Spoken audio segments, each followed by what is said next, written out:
இந்த கூட்டம் வந்து கரூர் இன்சிடென்ட்டுக்கு அப்புறம் தமிழ்நாட்டில் ஒரு பொது இடத்துல நடக்குது. ஒரு சின்ன அசம்பாவிதம் கூட நடந்துடக்கூடாதுங்கிறது ரொம்ப கான்சியஸாக இருந்திருப்பாங்க. ஸோ அந்த மாதிரி எந்த ப்ராப்ளமும் இல்லாமல் ஒரு மாதிரி ஓரளவுக்கு நல்லா இருந்துச்சுல பார்க்குறதுக்கே. விஜய் அவருடைய பேச்சு எப்போதுமே 10 நிமிஷம் 2 நிமிஷம் 3 நிமிஷம் நான் எத்தனை நிமிஷம் பேசினா உங்களுக்கு என்ன அப்படின்ற மாதிரி ஆரம்பிச்சு 35 நிமிடங்கள் கடந்த பேச்சு. விஜய் பேச்சு எப்படி இருந்துச்சு மொத்தத்தில்? முதல்ல அவர் லென்த்தாக பேசினது ஒரு சந்தோஷமான விஷயம். இன்னொன்று கொஞ்சம் டீட்டெயிலாகவும் பேசினார். பேச்சில் கொஞ்சம் அவருடைய சினிமாத்தனங்கள் எல்லாமே இருந்தாலும் ஓவராலாக பெட்டராக இருந்தது. விஜய் என்ன 10 நிமிஷம் தான் பேசுறாரு, 9 நிமிஷம் தான் பேசுறாரு, நான் எத்தனை நிமிஷம் பேசினா உங்களுக்கு என்ன சார்? எம்ஜிஆர் அவர்கள் மேடம் ஜெயலலிதா அவர்கள் சொன்ன அதே வார்த்தையை திரும்பி சொல்கிறேன். திமுக என்ற தீய சக்தி, திமுக தீய சக்தி, திமுக தீய சக்தின்னு மீண்டும் மீண்டும் சொன்னார். இதை பற்றி உங்களோட கருத்து என்ன? அது அந்த காலத்திலிருந்து திமுக மீது வைக்கப்படக்கூடிய டேக்லைன் மாதிரி தானே. தாவேக்கா விசஸ் திமுகன்னு சொல்லிட்டே இருப்பார். இனிமேல் வெறுமனே அப்படி போகிறத விட திமுக தீய சக்தி, தாவேக்கா தூய சக்தி அப்படிங்கிற ஒரு டேக்லைனை கிரியேட் பண்ணலான்னு டிஸ்கஸ் பண்ணியிருப்பாங்க. திமுக ஒரு தீய சக்தி, திமுக ஒரு தீய சக்தி, திமுக ஒரு தீய சக்தி. அரசியல் பேச்சு விஜய் சரியா பேசலையா? ஏன்னா மேடைக்கு மேடை பேசிட்டு போனதுக்கப்புறம் விஜய் அரசியலே பேச மாட்டாருன்னு சொல்றாங்க. இந்த மேடையில் அரசியல் பேச்சு கரெக்டாக இருந்தது. இஷ்யூஸ் எல்லாம் அட்ரஸ் பண்றாரு. எங்கேயாச்சும் ஒரு இடத்துல அவர் அந்த ஊர் பிரச்சனையை பத்தி பேசுறாருல, அந்த பிரச்சனை ஒரு டிஸ்கஷனா மாறிச்சா? நான் முன்னாடி சொன்ன மாதிரி இன்னைக்கு இருக்கக்கூடிய எல்லா பொலிட்டிக்கல் லீடர்ஸுமே என்ன பண்றாங்கன்னா, இந்த ஸ்ட்ராட்டஜி குரூப்லாம் உள்ள வந்ததுக்கு அப்புறம் சில பஞ்சஸ் ரெடி பண்றாங்க. ஒவ்வொரு மீட்டிங்லயும் ஒவ்வொரு ஸ்பீச்லையும் சில இந்த விஷயத்த ஒன்று பண்ணா இது பயங்கரமா இங்க ஷேர் ஆகும். இப்படி ஒரு டைலாக் ஒன்று சொல்லுங்க சார். சினிமாத்தனத்தில் இருக்கக்கூடிய ப்ளஸ் என்னன்னா, இப்போ அவர் என் கேரக்டரே புரிஞ்சிக்க மாட்டேங்கிறீங்களா, அது ஒரு ஐகானிக் டைலாக் இன் தமிழ் சினிமா. கரெக்டா? அப்ப ஆமா, அதை சொல்லும் போது அது கவனிக்கப்படும். அது ஒரு பஞ்சு நல்லா இருக்கும், கேட்கறதுக்கு நல்லா இருக்கும், அங்க ஒரு வைப் இருக்குங்கிறதுக்காக அப்படி ஒரு விஷயத்தை ஆட் பண்றாங்க. அந்த விஷயத்துல விஜய் கேட்கிற கேள்வி கரெக்ட் தான். நம்ம சிஎம் சார் அவர்கள் பேசும்போது சொன்னாங்க, என் கேரக்டரையே புரிஞ்சுக்க மாட்டேங்கிறேன். இது சினிமா டயலாக் இல்லையா, சிலப்பதிகாரத்துல இருந்து எடுத்ததா அந்த லைன். அரசியல்ல யாருக்கு போட்டியோ அவங்க கூட மட்டும் சண்டை செய்யணும். ஆனா யாரு சம்பந்தமே இல்லாம வந்து எப்பா எங்களை மோதுப்பானா எனக்கு அதுக்கு நேரம் இல்லை அப்படின்னு சொல்லிட்டு போறாப்ல. யாரை சார் சொல்றோம்? நாம் தமிழர் சொல்றதா புரிஞ்சுக்கலாம். களத்துல இல்லாதவங்க கூட எல்லாம் எதுக்கு நான் கருத்து சொல்லணும், அவங்களுக்கு ஏன் அவங்க விமர்சனம் எதுக்கு பதில் சொல்லணும்னு கேட்கிறேன். இதற்கு வந்து செங்கோட்டையன் அவர்களோட ஒத்துழைப்பு தான் மிகப்பெரிய அளவில் உதவுச்சுன்னு நினைக்கிறீங்க, இல்லை தாவேக்காவே இதுல ரொம்ப கவனம் செலுத்தி தான் இந்த கூட்டத்தில் நடந்தது? தாவேக்காவுக்குமே அந்த கான்சியஸ் இயல்பா வந்திருக்கேன். ஒரு பெரிய இஷ்யூ நடந்ததுனால அந்த கான்சியஸே இல்லாம திரும்ப அதே மாதிரி இருந்திருக்க மாட்டாங்க. அதுக்கு உதாரணம் தான் விஜய் அவர்கள் தம்பி கீழே இறங்குன்னு சொன்னார். மரத்துல கூட யாருமே ஏறல, வேலியில யாரும் ஒரே ஒரு பையன் ஏறிட்டான். ஒரு பையன் அதை விஜய் இறங்க சொல்றாரு. ஆமா, அதே விஜய் ஃபர்ஸ்ட் டைம் சொல்றாரு. இதெல்லாம் அவர் முதல் மேடையிலே செஞ்சிருக்காரு. தமிழ் நேயர்கள் அனைவருக்கும் வணக்கம். இன்றைய நமது நேர்காணல் நம்முடன் இணைந்திருப்பவர் ஊடகவியலாளர் திரு விஷன் அவர்கள். வணக்கம். வணக்கம். இன்னைக்கு பார்த்தீங்கன்னா தமிழக வெற்றி கழகம் சிறப்பாக ஒரு பொதுக்கூட்டத்தை நடத்தி முடிச்சிருக்கிறாங்க. செங்கோட்டையன் அவர்கள் அனுபவத்தினால்தான் இந்த பொதுக்கூட்டம் இவ்வளோ சிறப்பாக நடந்துருச்சுன்னு பல பேர் சொல்கிறாங்க. பட் பொதுக்கூட்டத்தில் நீங்கள் பார்த்து பாராட்டக்கூடிய விஷயங்கள் என்னென்ன இருந்துச்சு? ஆக்சுவலி ஆர்கனைஸ்டாக இருந்தது. செங்கோட்டையன் அவர்களால் தான் இது நிகழ்ந்திருக்குங்கிறது உண்மை. ஃபர்ஸ்ட் டைம் ஆர்கனைஸ்டாக இருக்குது. அதுவே கொஞ்சம் ஆர்கனைஸ்டாக நடந்துச்சு. என்ன ஸ்பெஷல்னா, செங்கோட்டையன் உட்கார்ந்து ப்ரெஸ்ஸை சந்திச்சு இந்த மாதிரி நடக்க போது இவ்வளோ ஃபெசிலிட்டிஸ் பண்ணியிருக்கிறோம் ஒரு பதில் சொல்கிறார்ல, டே பை டே அப்டேட். அதுதான் இவ்வளோ நாளைக்கு அந்த ஏரியாவில் மிஸ் ஆகிட்டு இருந்தது. ஸோ ஒரு மூத்த அரசியல்வாதி வரும்போது, எக்ஸ்பீரியன்ஸ் பர்சன் வரும்போது அது ஆர்கனைஸ்ட் ஆகுது. அதோட ப்ரொசீஜர் ஃபாலோ பண்ணுறாங்க இல்லையா. ஸோ அதுதான் இந்த மாநாடுன்ற இந்த கூட்டம் வந்து கரூர் இன்சிடென்ட்டுக்கு அப்புறம் தமிழ்நாட்டில் ஒரு பொது இடத்துல நடக்குதும்போது ஒரு சின்ன அசம்பாவிதம் கூட நடந்துடக்கூடாதுங்கிறது ரொம்ப கான்சியஸாக இருந்திருப்பாங்க. ஸோ அந்த மாதிரி எந்த ப்ராப்ளமும் இல்லாமல் ஒரு மாதிரி ஓரளவுக்கு நல்லா இருந்துச்சுல பார்க்குறதுக்கே. நல்லா அது முறையாக இருந்துச்சு, முறைப்படுத்தப்பட்ட கூட்டமாக இருந்தது. அதுதான் வேணும். ஸோ அந்த வேலையை செஞ்சுருக்காங்க. செங்கோட்டையன் அதில் இன்னும் கூடுதல் கவனம் செலுத்தியிருப்பார். ஸோ அதனால் அது ப்ராப்பராக நடந்து முடிஞ்சிருக்கதா பார்க்குறேன். விஜய் அவருடைய பேச்சு எப்போதுமே 10 நிமிஷம் 2 நிமிஷம் 3 நிமிஷம் நான் எத்தனை நிமிஷம் பேசினா உங்களுக்கு என்ன அப்படின்ற மாதிரி ஆரம்பிச்சு 35 நிமிடங்கள் கடந்த பேச்சு. விஜய் பேச்சு எப்படி இருந்துச்சு மொத்தத்தில்? முதல்ல அவர் லென்த்தாக பேசினது ஒரு சந்தோஷமான விஷயம். இன்னொன்று கொஞ்சம் டீட்டெயிலாகவும் பேசினார். பேச்சில் கொஞ்சம் அவருடைய சினிமாத்தனங்கள் எல்லாமே இருந்தாலும் நான் அதை எப்போவுமே விமர்சனம் பண்ணுறதில்ல. அவர் சினிமாக்காரர் தான், அதனால் அந்த தனம்லாம் இருக்கும். அது ஒன்றும் பெரிய குறையும் இல்லை, நான் அப்படி பார்க்குறதில்ல. ஸோ ஓவராலாக பெட்டராக இருந்தது. யூஷுவல் ஸ்பீச்சை விட கொஞ்சம் பெட்டராக இருந்ததாக பார்க்குறேன். எம்ஜிஆர் அவர்கள் மேடம் ஜெயலலிதா அவர்கள் சொன்ன அதே வார்த்தையை திரும்பி சொல்கிறேன். திமுக என்ற தீய சக்தி, திமுக தீய சக்தி, திமுக தீய சக்தின்னு மீண்டும் மீண்டும் சொன்னார். இதை பற்றி உங்களோட கருத்து என்ன? இல்லை, அது அந்த காலத்திலிருந்து திமுக மீது வைக்கப்படக்கூடிய டேக்லைன் மாதிரி தானே. அதை அவரும் கையில் எடுத்திருக்காரு. ஸ்ட்ராட்டஜி தான். எலெக்ஷன் நெருங்க இப்போ திமுக விசஸ் தாவேக்கா விசஸ் திமுகன்னு சொல்லிட்டே இருப்பார். இனிமேல் வெறுமனே அப்படி போகிறத விட திமுக தீய சக்தி, தாவேக்கா தூய சக்தி அப்படிங்கிற ஒரு டேக்லைனை கிரியேட் பண்ணலான்னு டிஸ்கஸ் பண்ணியிருப்பாங்க 11 பேர் கொண்ட குழு. இது எல்லா கட்சியும் நடக்குது, தாவேக்கா மட்டும் இல்லை. எல்லா கட்சியிலையுமே அந்த டேக்லைன்ஸ் என்ன வரலாம், என்ன பஞ்சு சொல்லலாம், என்ன பேசினா சோஷியல் மீடியாவில் வைரல் ஆகுங்கிற மாதிரி, சினிமாவில் என்ன ஒரு பாட்டுக்கு ஒரு சிக்னேச்சர் ஸ்டெப்பு போட்டால் இது சோஷியல் மீடியாவில் இன்ஸ்டாவில் ரீல்ஸ் பண்ணுவாங்கிறத மாதிரி பொலிட்டிஷியன்ஸும் யோசிக்க ஆரம்பிச்சிட்டாங்க. ஸோ அதனால அந்த விஷயத்தையும் கையில் எடுத்துருக்குறாங்க. அது உண்மையாக பொய்யாங்கிறது வேறு டிஸ்கஷன், தீய சக்தியா இல்லையாங்கிறது வேறு டிஸ்கஷன். நான் திமுகவையும் சரி அதிமுகவும் சரி 2 பேருமே தீய சக்தியாக பார்க்குறது இல்லை. 2 பேர் மேலே விமர்சனம் இருக்குது. ஆனால் தமிழகத்தை பொறுத்தவரைக்கும் அவங்க 2 பேரும் தீய சக்தின்னு அப்படின்னு ஒரு ஒட்டுமொத்தமாக சொல்கிறத நான் ஏற்றுக்கிறதும் இல்லை. பட் ஒரு கட்சின்னு வரும்போது, எதிர்கட்சின்னு வரும்போது அப்படி தானே அவங்க கிளைம் பண்ணி ஆகணும் இல்லையா? இப்போ நான் திமுக அதிமுக 2 பேருமே தீய சக்தின்னு பார்க்கலன்றேன். ஆனால் அதிமுகவே திமுக தீய சக்தி தான் சொல்கிறாங்க.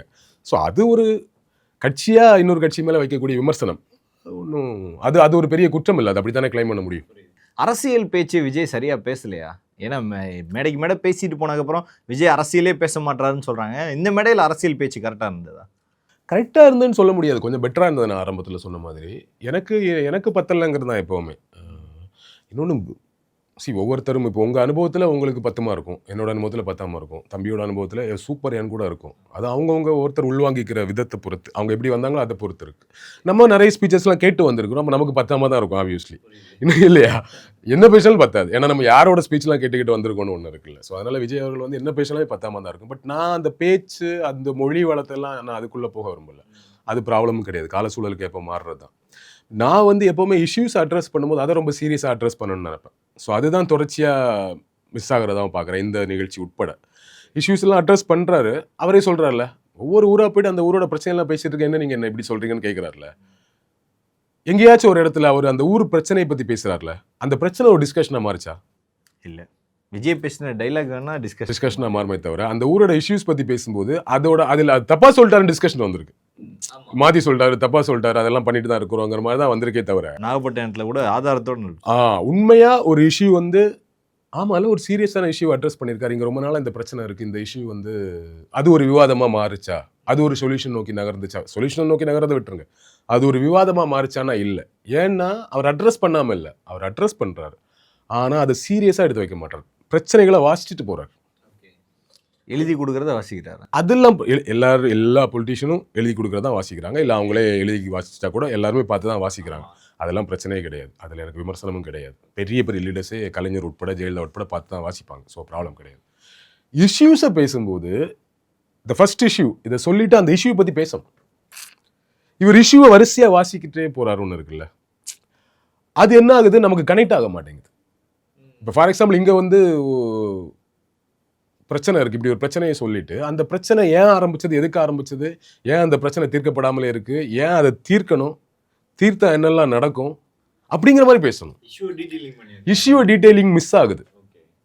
ஒரு சினிமாக்காரர்னால அவர் ஒரு சினிமாவில் வந்தனால சொல்கிறேன், ஒரு எல்லா சீனையும் வேக வேகமாக போயிட முடியாது. சில சீனை நிறுத்தி நிதானமாக சொல்ல வேண்டிய சீக்வன்ஸ் இருக்கும்ல, அந்த மாதிரி நிறுத்தி நிதானமாக பேச வேண்டிய ஏரியா இவரோட மொத்த ஸ்பீச்சில் அந்த இஷ்யூஸ் அட்ரஸ் பண்ணுறது.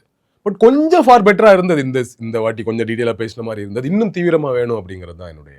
இல்லை இப்போ கூட சொன்னீங்க, அது சினிமா ரீதியாக வந்தாலே என்னமோ தெரில, அந்த பாணிகள் வந்து தொடர்ந்து வந்துட்டு இருக்கு. அவர் அதை குறிப்பிட்டு சொல்லியிருந்தாரு, நான் பேசுகிறேன்லாம் சினிமா டைலாக்னா முதல்வர் பேசுகிறேன்னா சிலப்பதிகாரமான்னு கேட்டிருந்தாரு. ஆமாம்.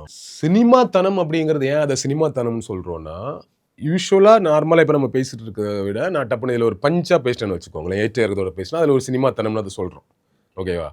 ஸோ இந்த சினிமாத்தனம்ங்கிறது கொஞ்சம் நார்மலோட கொஞ்சம் மிகைப்படுத்துகிற விஷயத்தை தான் சினிமாத்தனம்னு சொல்கிறோம், கரெக்டாக? இது எல்லா காலகட்டத்திலும் இருக்க தான் செய்யும். பர்டிகுலராக சினிமா டயலாக் எடுத்து பேசினா தான் சினிமாத்தனம்னு இல்லை, ஓவராக ஒரு கதை சொல்லிட்டு இருந்தாலும் சினிமாத்தனம் தான், சம்மந்தம் எல்லாம் நடக்காத கதை சொன்னாலும் சினிமாத்தனம் தான், இல்லையா? நான் முன்னாடி சொன்ன மாதிரி இன்றைக்கி இருக்கக்கூடிய எல்லா பொலிட்டிக்கல் லீடர்ஸுமே என்ன பண்ணுறாங்கன்னா, இந்த ஸ்ட்ராட்டஜி குரூப்லாம் உள்ளே வந்ததுக்கப்புறம் சில பஞ்சஸ் ரெடி பண்ணுறாங்க. ஒவ்வொரு மீட்டிங்லேயும் ஒவ்வொரு ஸ்பீச்லேயும் சில இந்த விஷயத்தை ஒன்று பண்ணால் இது பயங்கரமாக இங்கே ஷேர் ஆகும், இப்படி ஒரு டைலாக் ஒன்று சொல்லுங்கள் சார். சினிமாத்தனத்தில் இருக்கக்கூடிய ப்ளஸ் என்னென்னா, இப்போ அவர் என் கேரக்டரே புரிஞ்சிக்க மாட்டேங்கிறீங்களா, அது ஒரு ஐகானிக் டைலாக் இன் தமிழ் சினிமா, கரெக்டாக? அப்போ ஆமாம், அதை சொல்லும்போது அது கவனிக்கப்படும். அது ஒரு பஞ்சு நல்லா இருக்கும், கேட்கறதுக்கு நல்லா இருக்கும், அங்கே ஒரு வைப் இருக்குங்கிறதுக்காக அப்படி ஒரு விஷயத்தை ஆட் பண்ணுறாங்க. அந்த விஷயத்தில் விஜய் கேட்குற கேள்வி கரெக்டு தான், அது இப்படி தப்புன்னு சொல்ல முடியும் இல்லையா? நீங்கள் மட்டும் பேசுகிறீங்க, நாங்கள் பேசக்கூடாதா அப்படின்னா, சினிமாலேருந்து வந்த நான் இப்போ பேசாமல் எப்படி இருக்க முடியுங்கிறது அவருடைய கேள்வி. அந்த கேள்வி நியாயம்தான். ஆனா இது காலங்காலம் இருக்குங்கிறது தான். ஸ்டாலின் அவர்கள் மட்டும் பேசல, இது காலங்காலமே இருக்கு. எல்லாருடைய பெரிய தலைவரோட ஸ்பீச்லயுமே இது இருந்துட்டு தான் இருக்கும். எல்லாமே இப்போ நார்மலா ஒரு பாரதியார் கவிதையை வாசிக்கிற அதை ஏற்ற இறக்கத்தோட ஒரு பஞ்சோட வாசிக்கிறதுங்கிறது வந்து சினிமாத்தனம் தான் இல்ல. ஸோ இது எல்லா காலம் இருந்துட்டு தான் இருக்கு. விஜய் பேசுறதெல்லாம் திருச்சி அதை வேற மாதிரி சொல்றாங்களா? நான் ஒன்று பேசிட்டு போறேன், அதை வேற மாதிரி பேசுறீங்க, மேடைக்கு மேடை கேவலமாக பேசுறீங்க, உங்களை மாதிரி அரசியல் பண்ண தெரியாமலே எனக்கு தெரியும், ஆனால் நான் வேணான்றிருக்கேன் அப்படின்னு சொல்றாரு. இது கண்டினியூஸாக நடந்துட்டு இருக்கு. எல்லாமே திருச்சி சொல்லப்படுதா? உங்க ஆளுங்களே மீடியான்ற இதில் வர்றாங்க அப்படின்றதையும் சொல்லியிருக்காரு. என்ன திருச்சி சொல்லப்படுதுன்னு எனக்கு தெரியல. என்ன அவர் பேசின விஷயத்தை திருச்சி சொன்னாங்க ஏதாவது? சார் காஞ்சிபுரத்தில் அவர் வந்து பேசினாரு, இலவசங்களுக்கே வேணான்னு சொல்றாரு, இந்த திட்டங்கள்லாம் எவ்வளோ இருக்கு தெரியுமா? இலவசங்கள் வேணான்னு அவர் சொன்னாருன்னு யாராவது சொன்னாங்களா? அவர் ஃபர்ஸ்ட் இலவசங்கள் வேணான்னு சொல்லியிருந்தாரு. இலவசங்கள் கொடுக்குற இது வேணாம், அதுக்கப்புறம் வந்துட்டு அந்த பைக்கு வீடு இந்த அளவு உங்க பொருளாதாரத்தை உயர்த்துவேன்னு சொல்லியிருந்தாரு. உடனே என்ன சொல்லிட்டாங்கன்னா, விஜய் இன்னைக்கு என்ன இலவசம் தானே கொடுக்குறாரு, வீடு கொடுப்பேன் பைக் கொடுப்பேன் தேர்தல் வாக்குறுதி தானே கொடுக்குறாரு அப்படின்னு சொல்லி திருச்சி சொல்லிட்டாங்கன்னு சொன்னாரு. எல்லாருடைய ஸ்பீச் அப்படி ரொம்ப பெர்ஃபெக்டா எடுத்துக்க மாட்டாங்க, அப்படியே பெர்ஃபெக்டா போய் சேர்ந்துராது. ஒன்று. இன்னொன்று, அரசியலோட வேலையா தானே. அப்படி ஒன்று எனக்கு பெருசா ஒன்று திருச்சி பேசின மாதிரி இல்லை. இன்னொன்று, விஜய் இலவசத்துக்கு எதிராகவும் பேசவும் இல்லை. அவர் அந்த மேடையில் பேசினது ஒரு வீட்டுக்கு ஒரு பைக்கு, கார், லட்சியம், நிரந்தர வேலை, எல்லாத்தோட டிகிரி படிச்சிருக்கணும். ஸோ இந்த அளவுக்கு இந்த மாதிரியான விஷயங்கள் நடக்கிறதுக்கு ஆனால் பொருளாதாரத்தை மேம்படுத்தணும், அவங்க வாழ்க்கை தரத்தை மேம்படுத்தணுங்கிற மாதிரியான ஒரு விஷயத்தை தான் அவர் மென்ஷன் பண்ணுறாரு. அது ஒன்றும் பெருசாக திருச்சி பேசினதா புரிஞ்சு கொள்ளப்படலைன்னு நினைக்கிறேன். நான் என்ன கேட்டாங்கன்னா, வீட்டுக்கு ஒரு பைக் கொடுப்பீங்கன்னா எப்படி கொடுப்பீங்க அப்படின்னு கேட்குறாங்க ஒரு கேள்வி. வீட்டுக்கு ஒரு பைக்குங்கிறது பெரிய அமௌண்ட், ஒரு பைக்குங்கிறது. அப்போ வீட்டுக்கு ஒரு பைக்குன்னா அது எவ்வளோ பெரிய அமௌண்ட் வரணும் ஒரு கேள்வி கேட்பாங்க தானே. ஸோ அந்த கேள்வி நியாயமானது. இன்னொன்று வந்து இவர் வீட்டுக்கு ஒரு பட்டதாரியை உருவாக்கம்னா இன்னைக்கு கூட அதை பற்றி மென்ஷன் பண்ணுறாரு. வீட்டுக்கு ஒரு பட்டதாரி முதல் ஜென்ரேஷனை வீட்டுக்கு ஒரு பட்டதாரி இருக்காங்க. ஆனால் அதுக்கு பதில் கவுண்டர் கொடுக்குறாரு சார். உங்களோட இதில் தான் பள்ளி கல்வியில் பாதி பேர் நின்று பள்ளி இல்லைங்கிறது தான் உண்மை. இல்லை அவர் ஆனால் சொல்கிறாரு சார், ட்ராப் அவுட் வந்து குறைஞ்சிட்டே தான் இருக்குது. ட்ராப் அவுட் அதிகமாகிட்டு இருக்குன்னு எப்படி சொல்கிறார், எதை வச்சு சொல்கிறாரு? கடந்த 5 வருஷத்தோட இந்த வருஷம் வந்து ட்ராப் அவுட் குறைஞ்சிருக்கு. அது ரேஷன் கார்டு விஷயத்துல பார்த்தீங்களே. அப்படி இருந்தா கடந்த 10 வருஷத்துல அதிமுக ஆட்சியில் இவ்வளோ ட்ராப் அவுட்டு, இந்த 5 வருஷம் இவ்வளோ ட்ராப் அவுட் டேட்டா சொல்லுங்க. சும்மா பொறுப்போக்கில் சொல்லிட்டு போகிறதா? அதனால நீங்கள் பெருசாக இதெல்லாம் நீங்கள் டேட்டா கூட பார்க்க வேணாம். நாளாக கல்வியோட விகிதம் அதிகரிச்சு தான் இருக்கும், அதிகரிச்சு தானே இருக்கு. இப்போ தானங்க ரீசெண்டாக பேசினாங்க, நம்ம வந்து ஜிஆர்னு சொல்லக்கூடிய கிராஸ் எஜுகேஷன் ரேஷியோ வந்து நம்ம 50% தாண்டிட்டோம். கிராஸ் எஜுகேஷன் ரேஷியோங்கிறது என்னன்னா 23லேருந்து 25 வயது வரைக்கும் இருக்கக்கூடியவங்கள எத்தனை பேர் வந்து அப்படிங்கிற கணக்கு. ஆனால் ஒட்டுமொத்தமாக +2 முடிச்சுட்டு காலேஜ் போகிற கணக்குன்னு ஒன்று இருக்குல்ல, ஆக்சுவல் கணக்கு. அந்த கணக்கு நம்ம நியர்லி 75% மேலே இருக்கிறோம்.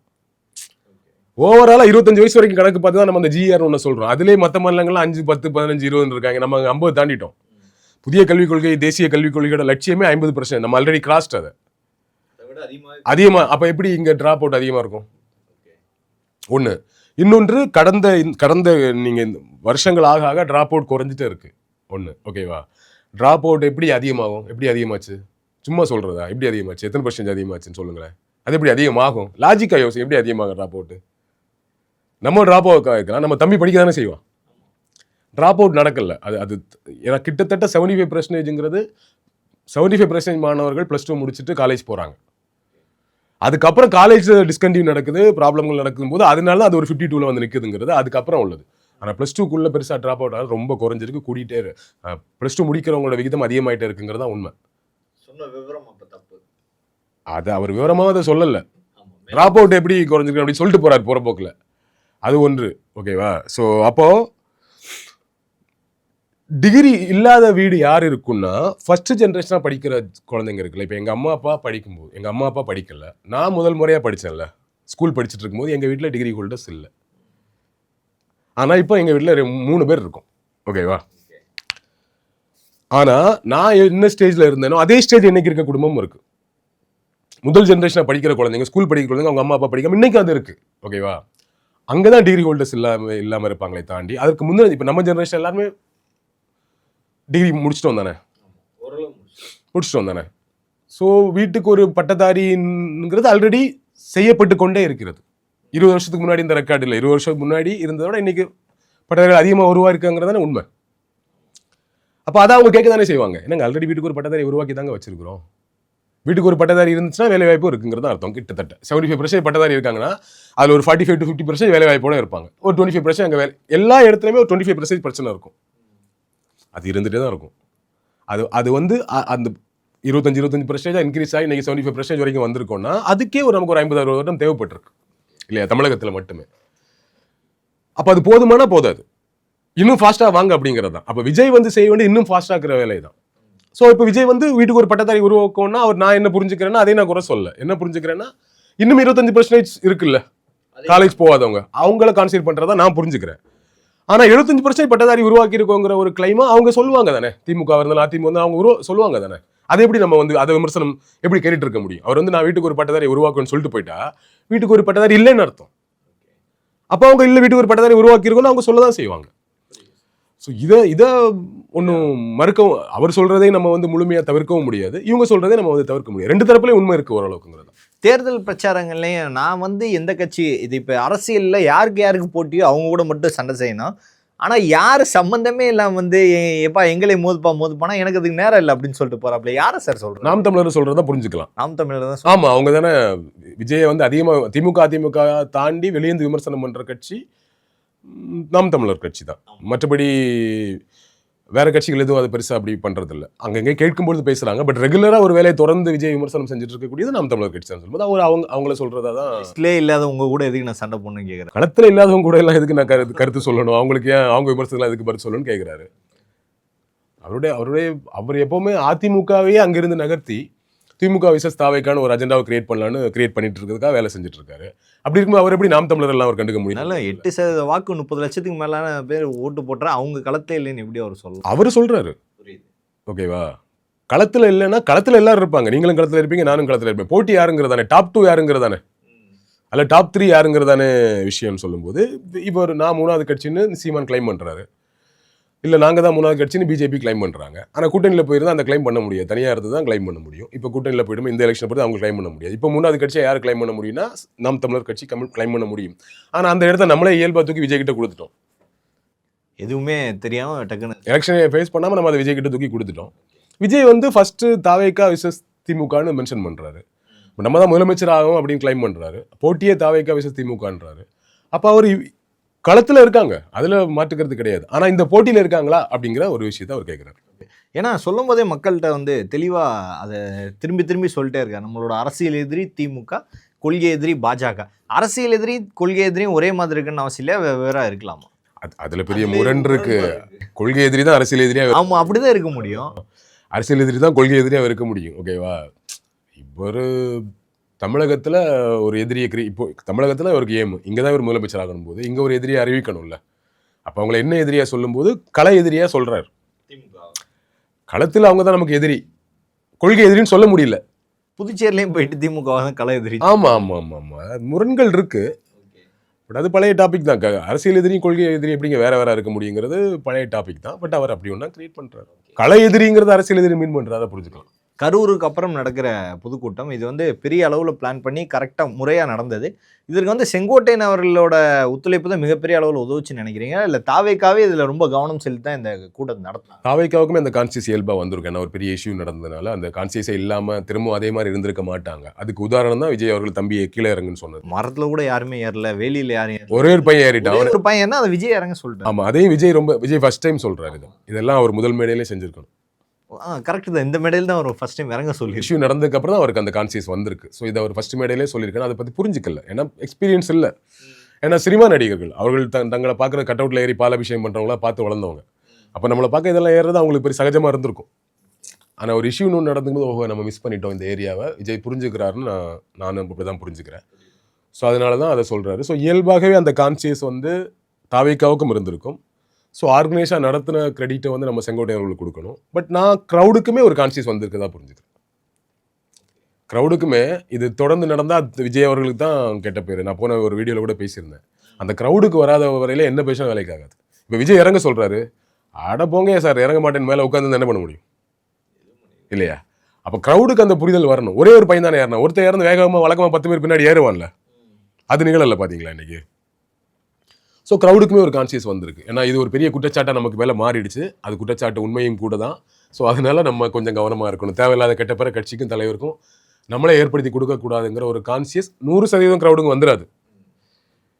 50% வந்தாலே பெரிய சக்ஸஸ் தான். எல்லா கட்சியிலும் 50% 60% தான் பொலிட்டிசைஸ்ட் இந்த புரிதல் இருக்கிற தொண்டர்கள் இருப்பாங்க. எல்லா இடத்துலையுமே 100% வந்து எல்லாருமே பொலிட்டிசைஸ்டாக இருந்தால் ஏன் கட்சி கொடி போட்டு அல்லது கட்சி டிஷர்ட்டை போட்டு ஏன் டாஸ்மாகில் போய் குடிச்சிருந்துக்கிறான் கூட்டத்துக்கு வரும்போதே? அப்போ அங்கேயும் அந்த பிரச்சனை இருக்குன்னு தான் அர்த்தம். எல்லா இடத்துலையும் இருக்கு. இது புதிய கட்சி ஒரு நடிகரை பார்த்து வந்த ரசிகர்கள் தொண்டர்களாக இருக்கும்போது அந்த உத்வேகமும் அந்த ஆர்வமும் அந்த ஆர்வ மிகுதியும் அந்த ஆர்வ கோளாறும் எல்லாமே அதிகமாக தான் இருக்கும். எல்லா கட்சியும் ஆரம்பத்தை அப்படி தான் இருந்து தான் மீண்டு வந்திருக்கிறாங்க. ஸோ நம்ம அந்த எனிவேஸ் பாஸ்ட் இஸ் பாஸ்ட். அந்த ஏரியாவில் அவங்களை நம்ம பயங்கரமாக விமர்சிச்சிட்டோம். இனிமேல் நம்ம அதை பேசிட்டு இருக்க வேணாம். ஃபைன். இனிமேல் கிளியராக இருந்தால் சந்தோஷம் தானே. அருண்ராஜ் அவர்கள் இன்னைக்கு கூட சொல்லியிருந்தாரு, நம்மலாம் ரசிகர்கள் கூட்டம்னு எல்லாருமே சொல்றாங்க. நம்ம ரசிகர்கள் கூட்டம்ன்றதுல நமக்கு வந்து எந்த ஒரு அவமானம் இல்லை, கொள்ளையடிக்கிற கூட்டமா இருந்திருக்க கூடாது அப்படின்னு சொல்லியிருந்தாரு. கொள்ளையடிக்கிற கூட்டமா இல்லை அப்படிங்கிறது ஆட்சி வந்தால் தானே தெரியும். ஆட்சியே இல்லாதவங்களுக்கு எதுக்கு கொள்ளையடிக்க போகிறேன்? எங்கே போய் கொள்ளையடிக்கிற? கஜானா கொள்ளையடிக்க முடியும் இல்லையா? கொள்ளையடிக்கிற கூட்டமா இல்லையா அப்படின்னு வந்து ஆட்சிக்கு வந்ததுக்கப்புறம், மினிஸ்டர்லாம் ஆனதுக்கப்புறம், எம்எல்ஏ ஆனதுக்கப்புறம் இவங்க லஞ்சம் வாங்குறாங்களா இல்லையா ஏதுன்னு அப்புறமா தான் தெரியும் இல்லையா? ஸோ எப்போவுமே அரசியலில் அடுத்தடுத்த தலைமுறைகள் வரும்போது சில சேஞ்சஸ் நடக்கும், நல்ல மாற்றங்கள் நடக்கும்னு தான் நான் நம்புகிறேன். ஸோ யங்ஸ்டர்ஸ் வரும்போது எப்படி பார்த்தாலும் அந்த கரப்ஷன் மைண்டு கொஞ்சம் குறையும் தான். ஓகேவா? இனிஷியலி உள்ளே வந்து கரப்டட் ஆகாமல் இருந்தால் போதும். அதனால தான் நான் சொல்கிறேன், நீங்கள் தமிழகத்தில் கூடிய எந்த கட்சி வேணால் எடுங்க, எல்லா கட்சியுமே ஆரம்பிக்கும் பொழுது எல்லாமே உயரிய நோக்கத்தோடு ஆரம்பிக்கப்பட்டது தான். எந்த கட்சியாக தப்பான நோக்கத்தோடு ஆரம்பிக்கப்பட்டிருப்பாங்களா? எல்லாமே உயரிய நோக்கத்தோடு ஆரம்பிக்கப்பட்டது தான். காலங்கள் மாற மாற கரப்ஷன் வருது, இல்லை காலங்கள் மாற மாற கொள்கையில் வந்து சமரசங்கள் வருது, காம்ப்ரமைஸ் வருது. முழுக்க தவறான பக்கம் போய் நிற்கிறவங்க இருக்காங்க, தவறான பக்கம் போகாதவங்களும் இருக்கிறாங்க, கொஞ்சம் அப்படி இருக்கிறவங்களும் இருக்கிறாங்க இல்லையா? ஸோ உள்ளே வந்தால் தான். வர்றதுக்கு முன்னாடி நாங்கள் தூய்மையானவர்கள், கரைப்படாத கரங்கள் சொல்லி என்ன இருக்கு? தூய சக்தி சார். இப்போதைக்கு தூய சக்தி தான். அரசியலுக்கு வந்தால் தான் தெரியும் தூய சக்தியில் எந்த அளவுக்கு தூய்மை. 100% தூய்மையா, 90, 80, 70, 60 குறைஞ்சிட்டே வருதாங்கிறது வந்தால் தான் தெரியும். பட் அப்படி தான் வருவாங்கன்னு நான் சொல்ல வரல. அப்படி இருந்தால் சந்தோஷம் தான் நமக்கு. என்ன ஓகே. திமுக இந்த விஜய் வந்து உங்களுக்கு பெரிய பிரச்சனை இல்லை, தாவேகா பெரிய பிரச்சனை இல்லை, அவங்க சின்ன பசங்க, அப்புறம் ஏன் தினம் தானே எங்களை நினச்சி அழுதுகிறீங்க? ஏன் எங்களே நினச்சி புலம்பிட்டு இருக்கீங்க? உங்கள் வேலையை பார்த்துட்டு போக வேண்டியது தானே? உங்கள் ஆளுங்களே போய் மீடியான்றதில் உட்காந்துக்கிட்டு நீங்களே நடத்திக்கிட்டு நீங்களே ஒரு சர்வே வெளிப்படுத்துறீங்க அப்படின்னு சொல்லியிருக்கேன். திமுக வந்து முற்றிலும் மீடியாவே திமுகன்ற மாதிரி தான் பேசியிருக்கிறார். தாவேகா இப்போ விஜயோட மலையில் என்ன, நம்ம தான் அடுத்த ஆட்சிக்கு வந்தாலாம் கிடையாது, வரப்போகிறோம் அப்படின்னு சொல்கிறாருல. அப்புறம் எதுக்கு வந்து பேசிட்டு இருக்கீங்க? வீட்டில் இருக்க வேண்டியது தான் வந்துட போகிறீங்களே. எதுக்கு வேலை செய்கிறோம்?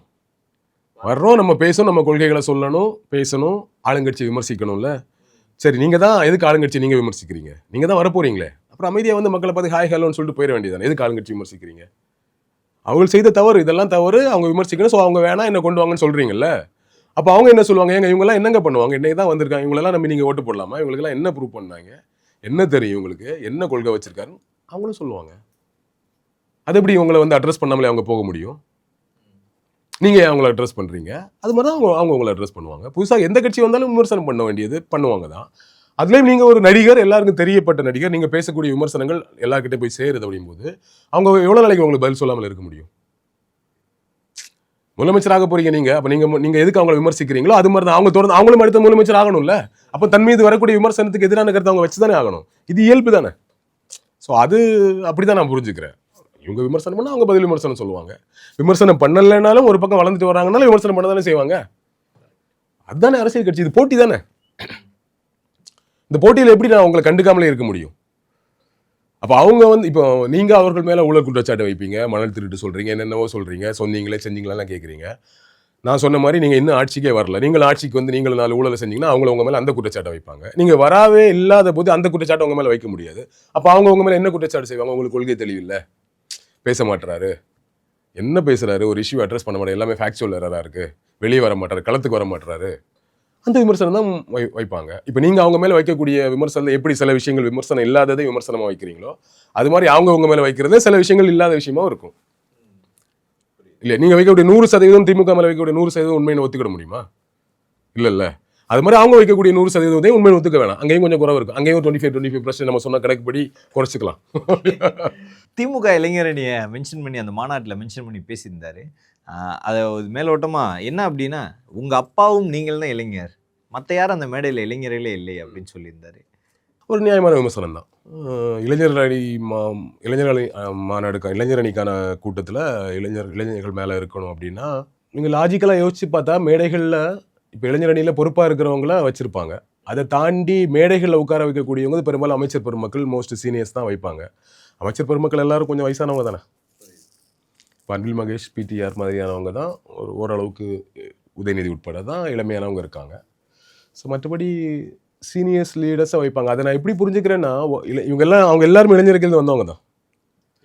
எல்லாரும் இளைஞரணியிலிருந்து வந்தவங்க தான். அந்த மோட்டிவ் அதுதான். இளைஞரணியிலிருந்து வந்து இன்னைக்கு மேலே உட்கார்ந்துருக்காங்க, நீங்கள் அங்கே வரணும் அப்படின்னு கூட புரிஞ்சுக்கலாம். பாசிட்டிவாக பேசணும்னா இல்லையா, நீங்கள் என்ன வேணால் பேசிக்கலாம். பட் அது விமர்சனம் நியாயமானது தான். மேலே உட்கார்ந்துருக்கிறது இல்லை அது முக்கியம். பொதுவாக திமுக மேலே வைக்கக்கூடிய விமர்சனம் இளைஞரணி மாநாட்டில். இப்போ நாங்கள் திருநெல்வேலியில் ரொம்ப வருஷத்துக்கு முன்னாடி ஒரு மாநாடு நடந்தாங்க, பெருசாக எத்தனை நாளும் நடத்துனாங்க. நான்லாம் போயிருந்தேன் அந்த டைமில் பார்க்குறதுக்கு, கூட்டம் பார்க்குறதுக்கு. எங்களுக்கு பக்க ஒத்து தானே. ஸோ அது என்ன நடக்குதுங்கிறதுக்காக ஒரு திருவிழா பார்க்க போவோம்ல, அந்த மாதிரிலாம் போயிருந்திருக்கேன் நான். அதை பார்க்கும்போது அந்த இளைஞரணி மாநாட்டில் நிறைய வயதானவங்கள்ட்ட இருந்தாங்க. அப்போ அந்த டைம் நியூஸ்லாம் வந்துச்சு, அது பேப்பரில் வந்துச்சு. இது மாதிரி இளைஞரணி மாநாட்டில் வயசானவங்க உட்காந்துருக்காங்க பாரு, டிஷர்ட்லாம் போட்டுன்னு ஒன்று வரும். அது வரதான் செய்யும். ஆனால் எனக்கு இந்த க்ரௌடை பார்க்கும்போது இளைஞர்களே நிறைய பேர் இருந்தாங்க அந்த க்ரௌடில், இல்லையா? அப்போ நம்ம ஒட்டுமொத்தமாக இளைஞர்கள் எல்லாருமே விஜய் பக்கம் இருக்காரு அப்படின்னு நீங்கள் சொல்ல முடியாது. எங்கள் இளைஞரணி எவ்வளோ ஸ்ட்ராங்காக இருக்காங்க பாருங்கள், எவ்வளோ இளைஞர்கள் இருக்காங்க பாருங்கிறோட மோட்டிவ் தான் அது. இப்போ அதுலேருந்து ஒரு 10 இளைஞரை கொண்டு மேடையில் வைக்க முடியுமானா தெரியல. அது யாரை செலக்ட் பண்ணுறதுன்னு ஒன்று இருக்குல்ல. விஜய் அவர்களுக்கு இந்த பொதுக்கூட்டம் நடத்திட்டாரு. இது போல் அதை கடந்த 1-2 மாதங்களுக்கு முன்னாடி வார சனிக்கிழமை ஆனால் விஜய் அன்னைக்கு ஃபுல்லாக அந்த இதில் ஓடும். ஸோ அதுக்கப்புறம் கட் பண்ணால் இந்த 2 மாதம் எதுவுமே இல்லை, திரும்பி இன்றைக்கி வந்திருக்காரு. இதுக்கப்புறம் வரக்கூடிய காலகட்டங்களில் இதே மாதிரி ரெகுலராக வந்தாப்லேனா ஒரு இடம் இருக்குமா? வரதான் செய்வாங்க. இப்போ இதுவே வந்து பார்த்தீங்கன்னா இமிடியேட்டாக சொன்னாங்க, டேட்டை சொன்னாங்க, நடந்துருச்சு இல்லை? ஆமாம், ரொம்ப வெரி ஷார்ட் பீரியடில் சொன்னாங்க, நடந்துருச்சு இல்லை? அப்போ நமக்கு ஒரு இயல்பாக ஒரு டவுட் வருது. அப்போ என்ன பெரிய ரெஸ்ட்ரிக்ஷன் கொடுத்துட்றாங்க? இவங்கள மாதக்கணக்கு அலைய விடுறாங்களா? கேட்டிருக்காங்க, சின்ன சின்ன கண்டிஷன்ஸ், யூஸ்வலாக எல்லாரும் சொல்கிற மாதிரி கண்டிஷன் சொல்லியிருக்காங்க. ஆப்வியஸ்லி விஜய் கொஞ்சம் எக்ஸ்ட்ரா கண்டிஷன்ஸ் இருக்கும். கரூர் இன்சிடென்ட் நடந்துச்சு அப்படிங்கிற பட்சத்தில் எக்ஸ்ட்ரா இன்ஸ்ட்ரக்ஷன் இருந்தால் கூட தப்பு இல்லைங்கிறத நம்ம புரிஞ்சுப்போம், இல்லையா?